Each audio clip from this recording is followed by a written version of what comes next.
Physiotherapy हर रोज़ हर पहिए की horizon आ रहे हैं, नई नई चीज़ें आ रही हैं। आजकल जैसा हम देख रहे हैं कि नी जॉइंट की समस्या बढ़ रही है।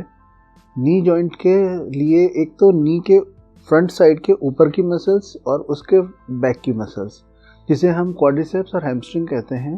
तो नी रिप्लेसमेंट के बाद घुटने के साथ साथ हमें उनके एंकल, नी, हिप और स्पाइन सबकी एक्सरसाइज करनी चाहिए।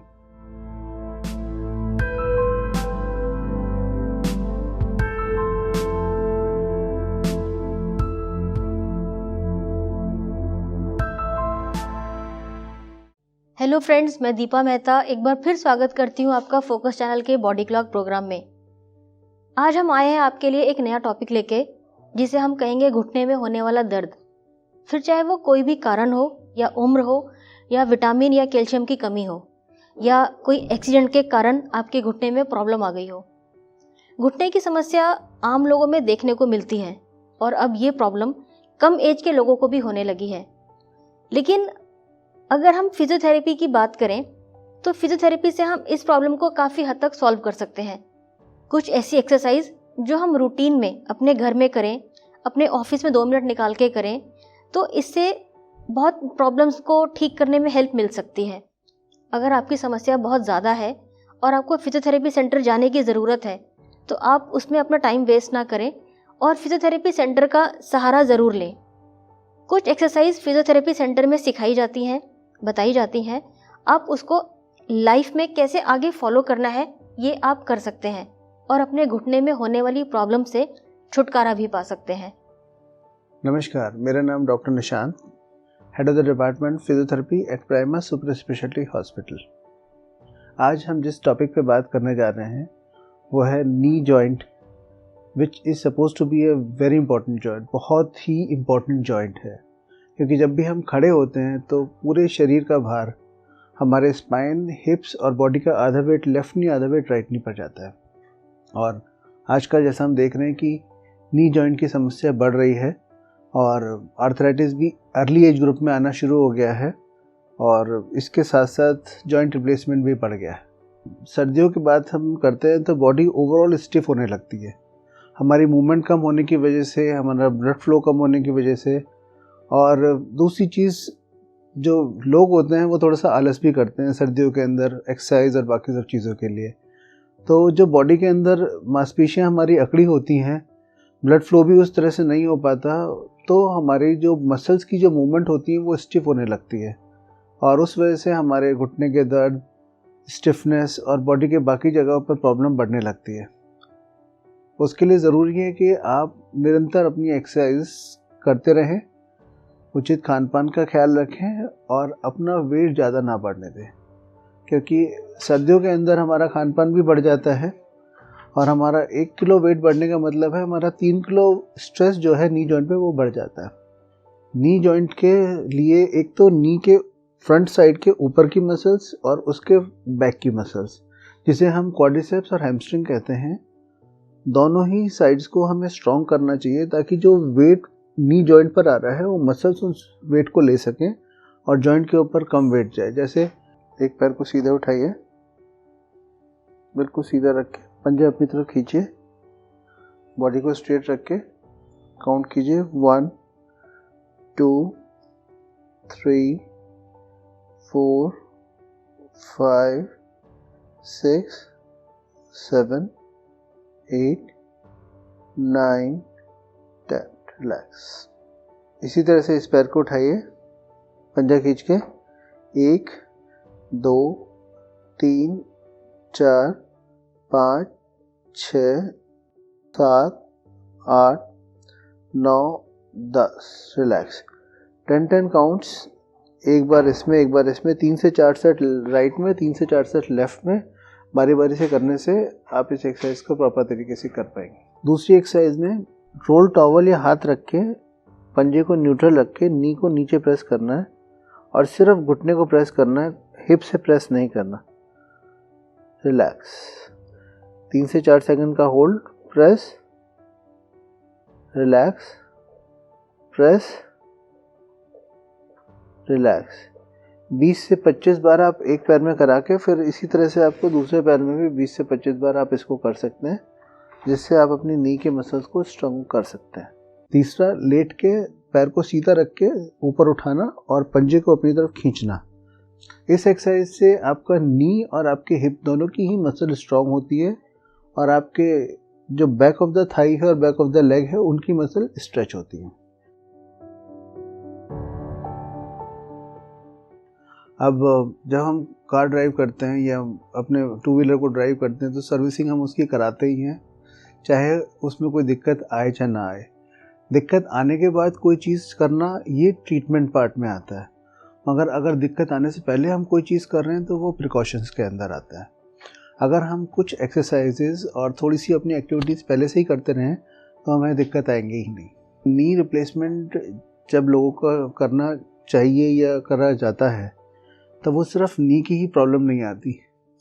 अगर हम अपनी कंट्री में भी बात करें तो आदमी नी रिप्लेसमेंट कब कराता है? जब चलना बंद हो जाए, फंक्शन में जाना बंद हो जाए और वो कहीं जाने के बाद भी उसको कुर्सी की ज़रूरत पड़ने लगे, तब तक वो उस चीज़ को खींचते रहते हैं। फिर घुटने के साथ साथ उनके हिप में भी चेंजेस आने लगते हैं, स्पाइन में भी चेंजेस आने लगते हैं। तो नी रिप्लेसमेंट के बाद घुटने के साथ साथ हमें उनके एंकल, नी, हिप और स्पाइन सबकी एक्सरसाइज करनी चाहिए ताकि हम हर एक जॉइंट को प्रॉपर तरीके से लुक आफ्टर कर सकें। स्पाइन के लिए भी अलग एक्सरसाइज हैं, हिप के लिए इसलिए क्योंकि आपने देखा होगा कि आर्थराइटिस के बाद वो इंडिविजुअल जो है वो टेढ़ा चलना शुरू कर देते हैं, वो झुक के एक साइड में, तो उसके लिए हिप स्ट्रांग होनी बहुत ज़रूरी है। नी जॉइंट, क्योंकि हमने जो इम्प्लांट डाला है, सर्जरी की है जॉइंट की, तो उसके बाद जो हमने स्यूचरिंग करी है तो उससे मसल थोड़ी सी वीक हो जाती है, उसको स्ट्रॉन्ग करने के लिए हमें स्ट्रेंथनिंग की ज़रूरत भी पड़ती है। फिजियोथेरेपी हर रोज़, हर कहिए कि हॉराइजन आ रहे हैं, नई नई चीज़ें आ रही हैं। पहले जो ओल्ड कॉन्सेप्ट होता था वो हॉट पैक्स का होता था, सिकाई का होता था, मगर अब आपने देखा होगा कि लोग कहते हैं कि कोल्ड पैक लगाइए, अगर दर्द है, इन्फ्लेमेशन है तो पहले कोल्ड लगाना चाहिए फर्स्ट 48 to 72 आवर्स के लिए। ये जो चीज़ है वो बहुत ज़रूरी है कि अब सिर्फ सिकाई ही नहीं है, इसके अलावा आपकी स्ट्रेंथनिंग, आपकी मसल कंडीशनिंग और एक नई टेक्निक लेज़र की भी अब आ रही है जो आपको जो पेन की डेप्थ में जाके उसको ट्रीटमेंट दे के उसको रिलैक्स कर सकती है। अगर आप जॉइंट के ऊपर स्ट्रेस डालते रहते हैं तो वो दिक्कत सिर्फ जॉइंट के अलावा, मसल के अलावा बरसा पर भी शिफ्ट हो जाती है। बरसा जॉइंट से नीचे एक छोटा सा हिस्सा होता है और उसका काम होता है मसल्स और हड्डी आपस में रगड़ ना खाएं। अगर उसके अंदर इन्फ्लेमेशन हो जाती है तो उसका जो प्रोटेक्टिव मैकेनिज्म होता है वो खुद ही आपको दर्द देना शुरू कर देता है और वो आपको नी जॉइंट में रात को सोते समय भी दर्द होता है। तो उसके लिए जो एक्सरसाइज होती हैं वो थोड़ी सी चेंज हो जाती हैं, तो उसके लिए आपको किसी स्पेशलिस्ट से मिलने की ज़रूरत होती है। बाकी चलना एक बहुत अच्छी एक्सरसाइज है नी जॉइंट के लिए जो आप लुक आफ्टर कर सकते हैं। और सर्जरी के बाद जैसे कि मैंने आपको बताया कि रिहैब एक दूसरे लेवल पे आ गया है कि पहले जो हम सीढ़ियाँ चढ़ाने का काम होता था वो 10 दिन, 15 दिन या महीने भर के बाद करते थे, मगर अब इतनी अच्छी टेक्निक्स आ गई हैं कि हम 5वें दिन ही पेशेंट को सीढ़ियाँ चढ़ा उतरा सकते हैं और वो अपने घर के अंदर जब डिस्चार्ज होकर जाते हैं तो सीढ़ियाँ चढ़ के ही जाते हैं। मेरा आपको जो मैसेज है कि आप अपनी वॉकिंग पे ध्यान रखिए, अपनी थोड़ी सी एक्सरसाइज कीजिए, और अगर आपको लगता है कि आप वॉक नहीं कर पा रहे तो आप साइकिल यूज़ कीजिए जिससे आपकी बॉडी का वेट घुटने पे ना जाए। साइकिल पे आप सस्पेंडेड उस पर कर सकते हैं, इस पर वेट नहीं जाएगा। और ट्रेडमिल का कम यूज़ कीजिए क्योंकि जब आप ट्रेडमिल में एक रनिंग प्लेटफॉर्म को हिट करते हैं नी जॉइंट के साथ, जब आपको नी जॉइंट में पेन है तो वो आपकी दिक्कत बढ़ा सकता है।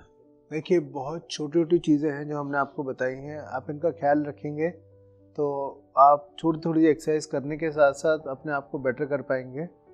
और अगर आपको लगता है कि आपको हेल्थ संबंधी और भी कोई ऐसी चीज़ें हैं जो आप हमसे डिस्कस करना चाहें या फिर हमसे कुछ भी आपको करनी है तो आप फोकस हेल्थ चैनल के थ्रू हमसे जुड़ सकते हैं। अपनी प्रॉब्लम्स हैं, जो अपने इश्यूज़ हैं वो हमसे शेयर कर सकते हैं फोकस हेल्थ टीवी के थ्रू। और इसके अलावा कोई भी चीज़ हो तो He'll be happy to answer all those things. बहुत बहुत धन्यवाद। तो देखा दोस्तों, फिजियोथेरेपी से हम काफ़ी हद तक जो प्रॉब्लम्स हैं हम अपने आप सॉल्व कर सकते हैं। कई ऐसी थेरेपी होती है जो कि आपको फिजियोथेरेपी में सेंटर में जाके ही करवानी पड़े, लाइक हीट पैड का या कोई लेज़र ट्रीटमेंट हो या लेज़र की किरणों से ठीक किया जाने वाला कोई तकलीफ़ हो, उसके लिए आपको फिजियोथेरेपी सेंटर जाने की ज़रूरत है। लेकिन जब आप फिजियोथेरेपी सेंटर जाते हैं, कुछ वहाँ पर एक्सरसाइज आपको ऐसी बताई जाती हैं जिनको आप खुद अपने आप घर में भी कर सकते हैं। इन एक्सरसाइज को करना बंद मत करिए। और फिजियोथेरेपी की जो एक्सरसाइज हैं वो ज़रूरी नहीं कि वो सिर्फ उन्हीं लोगों के लिए है जिनको कोई प्रॉब्लम हुई हो या चोट लगी हो या ऑपरेशन हुआ हो या कोई तकलीफ़ हो। ये वो एक्सरसाइज है जो हमें डेली रूटीन में भी करनी चाहिए, जिससे हमें अपनी बॉडी की काफ़ी प्रॉब्लम्स को हम सॉल्व कर सकते हैं, अपने डेली रूटीन के काम करने में मदद ले सकते हैं। फिजियोथेरेपी एक अपने आप में एक्सरसाइज है, ट्रीटमेंट भी है और दर्द से, बीमारी से छुटकारा दिलाने का ज़रिया भी है।